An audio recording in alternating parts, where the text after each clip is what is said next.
My guest is Hanoch Gutfreund. He's a former student of this university, Hebrew University, but also a former president and rector and department head. And everything in between. Right. Welcome to the show, Hanoch. Now, I don't want to talk about your career, if you excuse me. I want to talk about, you have a hobby of being an expert on Einstein. And Einstein was involved with the founding of this university. Can you tell us the story of his involvement? Because most people just know him as this famous mathematician and physicist. Yeah, he was the greatest scientist of the last century, if not of all ages. In 1919, Albert Einstein joined the Zionist movement.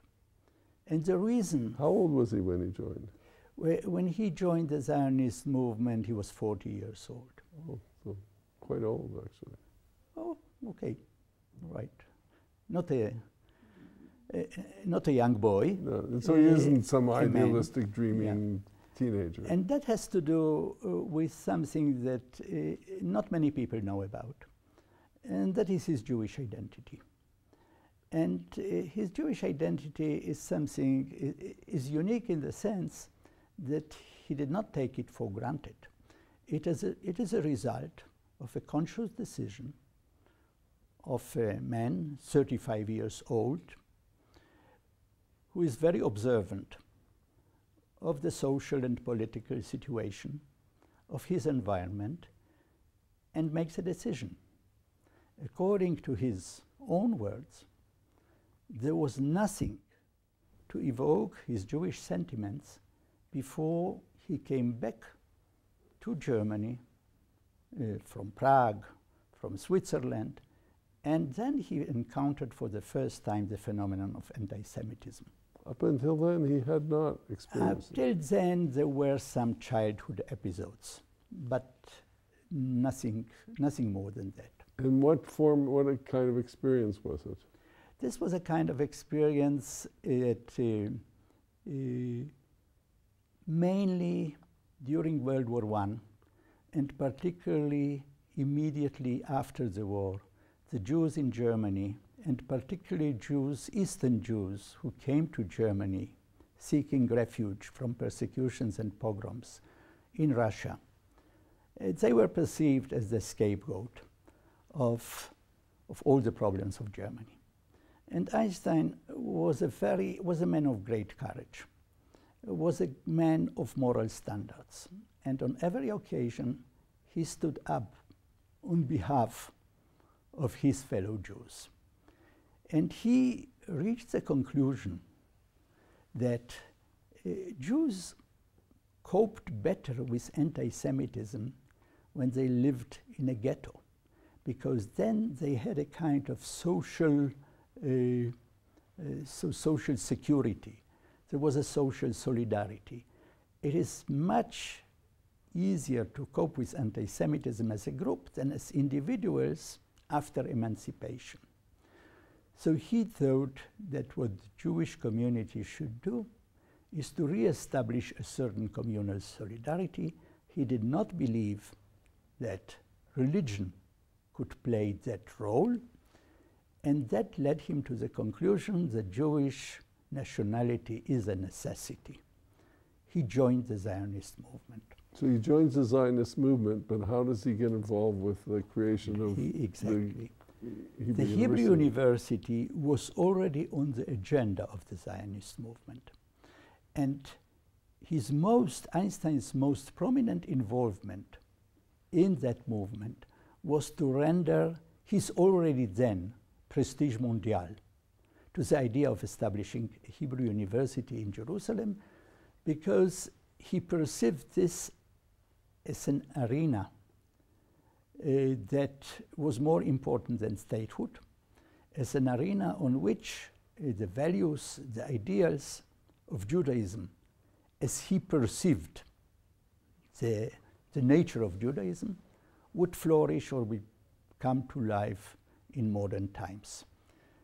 And since 1919, he joined the effort of his colleague, another scientist who was then the president of the Zionist movement, later became the first president of the State of Israel, Chaim Weizmann. Yeah. And they both strongly, effectively promoted the idea of establishing this university. Did he know Martin Buber before then? Because Martin Buber was involved in it, wasn't he? Martin Buber came to this country and came to the university already in the 30s.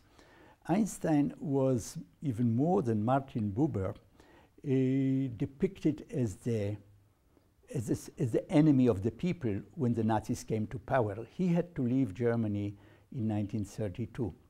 Einstein visited Palestine only once in his life, and that was in 1923. He visited, he had a 12 days visit here. He spoke on Mount Scopus. This we perceive as the first scientific lecture of the university to be, because that was 2 years before the university was established. He was the member of our first board of governors. He was the chair of the first academic committee, which was then the equivalent of a provost today. A few years after the university opened its gates in 1925. Oh, I thought it was 26. It was 25. April 25. He published in the world press, in the academic press, a moving article, The Mission of Our University, which really set reverberation in the entire Jewish and academic world. A few years after that, he was a very opinionated person. He was stubborn. He has his own views on what it means to develop a university. He got into a very bitter fight with the chancellor of the university, reform rabbi from the United States, Yehuda Magnus. Oh, Magnus. Yehuda yes. Magnus. I didn't know. You got, what kind of a fight? What was Well, it was a fight between two very opinionated people of different of a very strong temperament, but actually it was a struggle between the European and the American models of a university. Einstein could not accept that the head of the university was not an outstanding, excellent academic, that the head of the university was somebody who responded to donors more than to his academic staff. He resigned from all his functions at the university, and in the 30s, when the Nazis came to power, when he realized the vital role of the Hebrew University in serving as a refuge for scholars who became homeless in their own homeland, in Germany, in Austria, in Italy, then he resumed all his connections with the Hebrew University. Until his last day, he was very active on its behalf. And when he sat down in 1950 to write his last will and testament, he made the Hebrew University the eternal home of his intellectual legacy. And that's why the Albert Einstein Archives is in our possession, in our custody. We are privileged to have that immense cultural asset of great importance to mankind. We share it with mankind today in many, many different ways.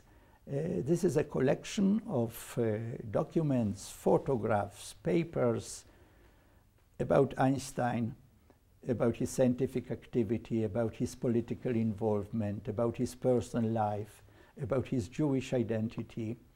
And it sheds light also on the historical background of his times, because Einstein, in addition to, and that we said already, to having been the greatest scientist of the 20th century, he was a man who expressed his views more than any other individual, scientist or non-scientist, on every important issue that was on the agenda of mankind.